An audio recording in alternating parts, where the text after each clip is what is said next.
but ndambozvitaura inini. Mumba munomu hamumboite kunge memupostori. Muri too smart. Mukadzi wenyu ari kupi madzibaba? Hazviiti kana.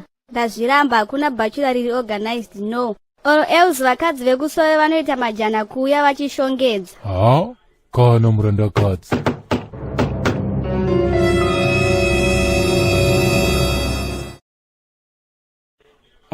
Kwakanaka here kwamuri kuuya pamba pangu muri gurususu netudzimai twenyutwa. Mukudei panapa nechando icho chinhai guys. Haiwe mudhara iwe, tibvire hako pamusiwo apa tiraupinda mukati titaure zvine musoro mhani. Uda kupinda paiwe? Makajaidzwa stereka naAbhero naAbhigero. Manje nhasi chando chinokubvunzai mutupo muri panze ipapo.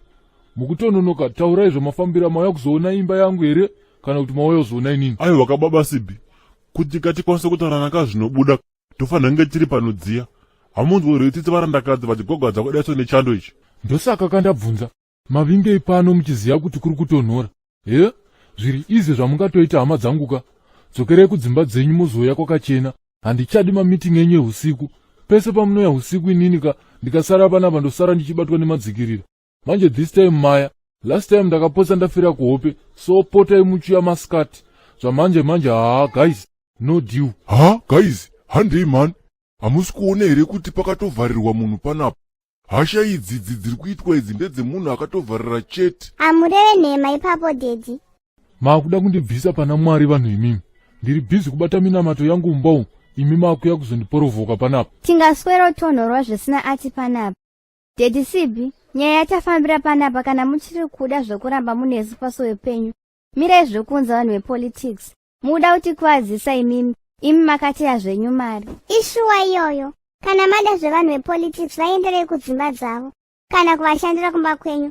Nekuti sova harisi yenyu nderagabreni. Ende tese tiri vana vagabreni. Ndakunzwai ana madzimai. Okay. So, ana baba nyaya yenyu yakamira sei? Tipei tinzweka. Ina handiwanzofarira kuita dare navanhu vechikadzi ava. Nyaya yacho nakandireka yatotaurwa nana madzimai iyi. Aizvi, imi varume kaimi. Svinurai asi chii chaizvo. Ndatoona era pamuri ipapapo. Ndiri kukudai next Friday after masowe. Kana pachisina zvimweka, makasununguka kupesanisa yenyu. Mukuramba makamira.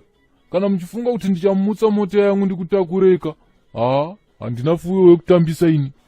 Hapana kana zvauri kutaura Sibinechi. Chiko chatingambonyengerera pazvimarata zvakaita saizvozvizvi. Usade kujairira vanhu iwe wechingozivako zvekurara wakabereka seche uchidzivirira chando kumusana. Damn it.